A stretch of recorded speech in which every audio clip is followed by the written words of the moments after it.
Hello friends.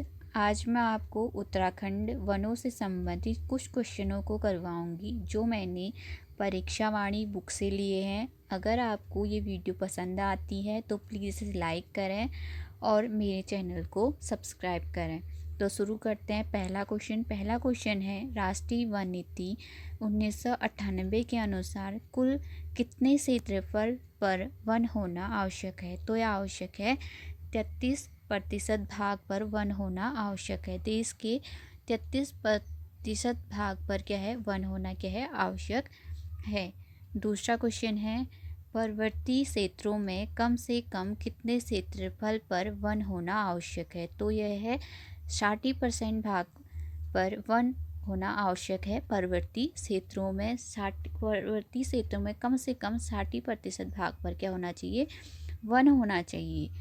तीसरा question है, मैदानी क्षेत्रों में कम से कम कितने क्षेत्रफल पर वन होना आवश्यक है? तो यह आवश्यक है 25% भाग पर क्या होना, वन होना आवश्यक है। कहाँ पर? अगर मैदानी क्षेत्र हो तो वहाँ पर 25% भाग पर हमारे क्या होने चाहिए, वन होने चाहिए। मोस्ट इम्पोर्टेंट फैक्ट है ये। पर्वतीय में अगर देखा जाए तो 60 है और मैदानी क्षेत्रों में देखा जाए तो 25% भाग पर क्या होना, वन होना आवश्यक है। और पूरे देश में देखा जाए तो यह 33% भाग पर क्या होना, वन होना आवश्यक है। अगला क्वेश्चन है, उत्तराखंड के किस जिले का वन क्षेत्रफल सर्वाधिक है? तो ये सर्वाधिक है उत्तरकाशी का। उत्तरकाशी का वन क्षेत्रफल सबसे ज़्यादा है उत्तराखंड में। उसके बाद आता है पिथौरागढ़, उसके बाद चमोली का वन क्षेत्र क्या है, बड़ा है। सबसे ज़्यादा है उत्तरकाशी, फिर है पिथौरागढ़, फिर है चमोली। अगला क्वेश्चन है, उत्तराखंड के किस जनपद का वन क्षेत्रफल सबसे कम है? तो ये सबसे कम किसका है, हरिद्वार का। उसके बाद है उधम सिंह नगर, उसके बाद बागेश्वर का वन क्षेत्र सबसे कम है। सबसे कम पूछा जाए उत्तराखंड का तो ये है हरिद्वार का। अगर सबसे ज़्यादा वन क्षेत्रफल पूछा जाए तो उस किसका है, उत्तरकाशी का। मोस्ट इम्पोर्टेंट क्वेश्चन है। अगला क्वेश्चन है, 16वीं वार्षिक रिपोर्ट कब जारी की गई? तो ये कब जारी की गई? ये जारी की गई 30 दिसंबर 2019 को 16वीं वार्षिक रिपोर्ट उत्तराखंड द्वारा जारी की गई।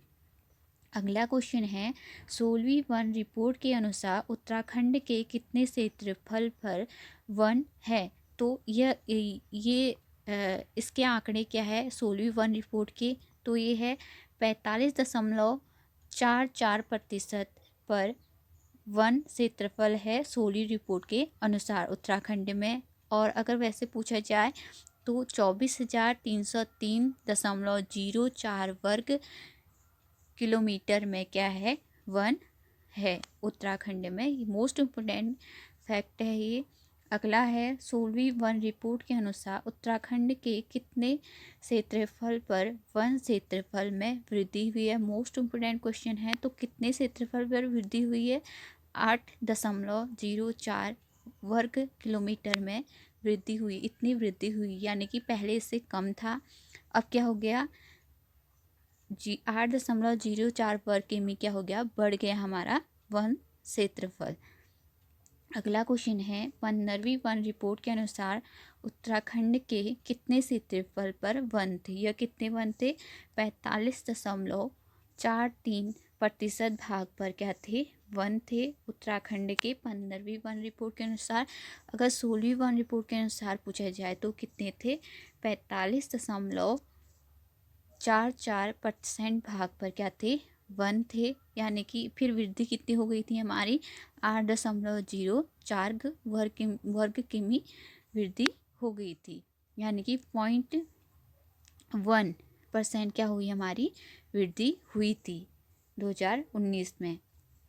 अगला क्वेश्चन है, उत्तराखंड की कुल वन क्षेत्रफल का लगभग कितना प्रतिशत भाग गढ़वाल मंडल में है? तो कितना प्रतिशत भाग गढ़वाल में है हमारा?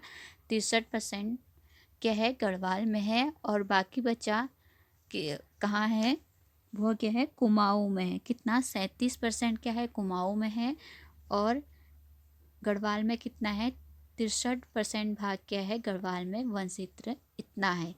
अगला क्वेश्चन है, उत्तराखंड के किस नदी बेसिन में सर्वाधिक वन पाए जाते हैं? मोस्ट इम्पोर्टेंट क्वेश्चन है। तो ये टोस नदी पर सर्वाधिक वन पाए जाते हैं। कितने? 76.6% वन कहाँ पाए जाते हैं?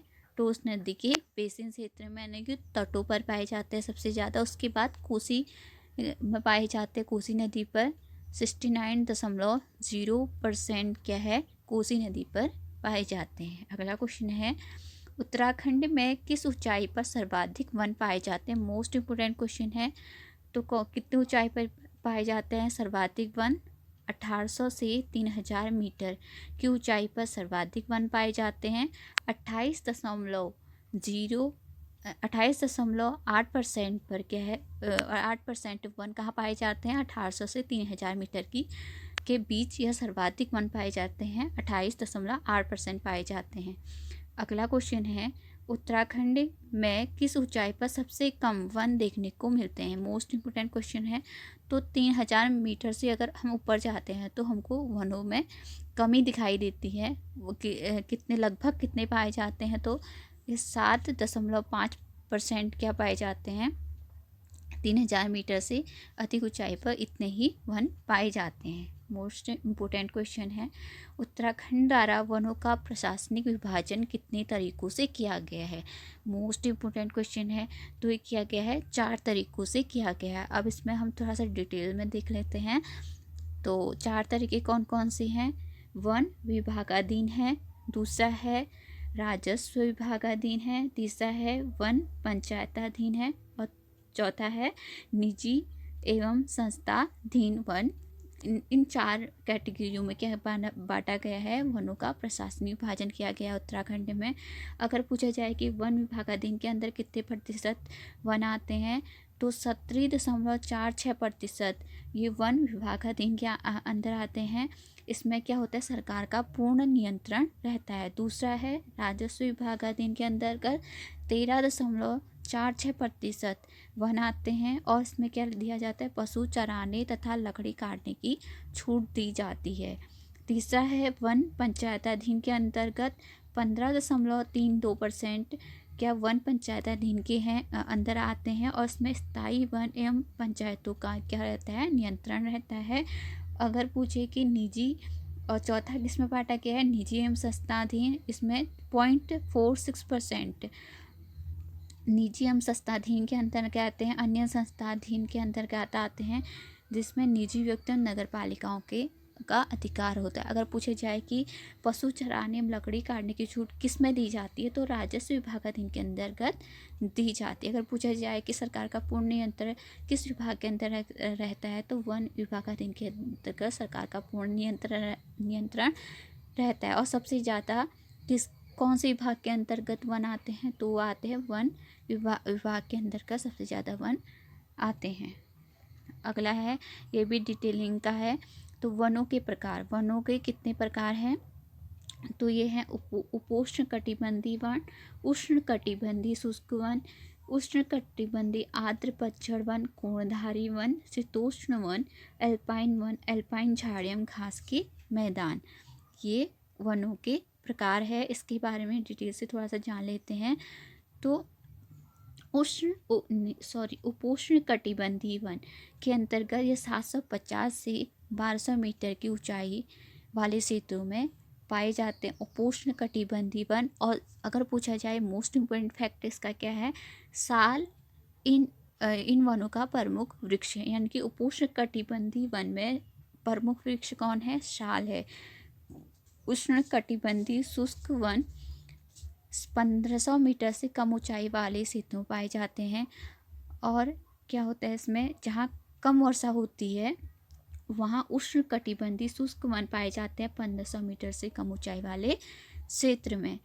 उष्ण कटिबंधीय आर्द्र पतझड़ वन ये 1500 मीटर की ऊंचाई तक पाए जाते हैं। और इन्हें क्या, इसका अगर पूछा जाए कि उष्ण कटिबंधीय आर्द्र पतझड़ वन का दूसरा नाम क्या है, तो इसे मानसूनी वन भी कहा जाता है। और मोस्ट इम्पोर्टेंट फैक्ट ये है कि इसका कि यह शिवालिक श्रेणी और दून घाटी में कौन से वन पाए जाते हैं, तो उष्ण कटिबंधीय आर्द्र पतझड़ वन पाए जाते हैं शिवालिक एवं दून घाटी में। और 1500 मीटर की कम ऊंचाई पर पाया जाए। आप पतझड़ का मतलब क्या होता है? मानसून यह कि अपनी पत्तियां, वृक्ष अपनी पत्तियां को गिरा देते हैं और मानसून के अनुसार इनमें पत्तियां, नई पत्तियां क्या होती है, उगाती हैं। अगला है कोणधारी वन। कोणधारी वन 900 से 1800 मीटर की ऊंचाई पर के बीच पाए जाते हैं और इसका चीड़ प्रमुख वृक्ष किसका है? कोणधारी वनों का। आपने देखा होगा उत्तराखंड में चीड़ बहुत ज़्यादा मात्रा में पाया जाता है। अभी आपने ये भी सुना होगा कि उत्तराखंड में चीड़ की पत्तियों से क्या बनाया जा रहा है? बिजली बनाई जा रही है, जिसको क्या कहते हैं? चीड़ से क्या मिलता है? पिरूल मिलता है। पिरूल से क्या बनाई जा रही है? बिजली बनाई जा रही है। और ये करने वाला उत्तराखंड पहला राज्य है देश का। अगला है पर्वतीय शीतोष्ण वन, जो 1800 से 2700 मीटर की ऊंचाई पर पाए जाते हैं। एल्पाइन वन, जो 2700 मीटर से अधिक ऊंचाई पर पाए जाते हैं। और अगला है अल्पाइन झाड़ियाँ तथा घास के मैदान। तो ये इसमें क्या होता है? बुंगेयाल घास के मैदान। आप वैसे ही इसको देखकर पता लगा लोगे कि एल्पाइन घास के मैदानों को ही क्या कहा जाता है? बुंगेयाल कहा जाता है, प्यार कहा जाता है, या अल्पाइन पास्चर या मीडो भी कहा जाता है। और ये कितने ऊंचाई पर पाए जाते हैं? 3000 से 3600 मीटर की ऊंचाई पर पाए जाते हैं अल्पाइन झाड़ियाँ घास के मैदान। मोस्ट इम्पोर्टेंट फैक्ट है, आपने देखा होगा कि प्रीवियस पेपर में पूछा गया था कि पर्वतीय शीतोष्ण वन किस ऊंचाई पर पाए जाते हैं? तो ये 1800 से 2700 मीटर की ऊंचाई पर पाए जाते हैं। मोस्ट इम्पोर्टेंट फैक्ट है, आप सारे आप इनको अच्छे से देख लेना। अगर आपको वीडियो पसंद आती है तो प्लीज़ इसे लाइक करें, शेयर करें और सब्सक्राइब करें मेरे चैनल को। Thank you so much.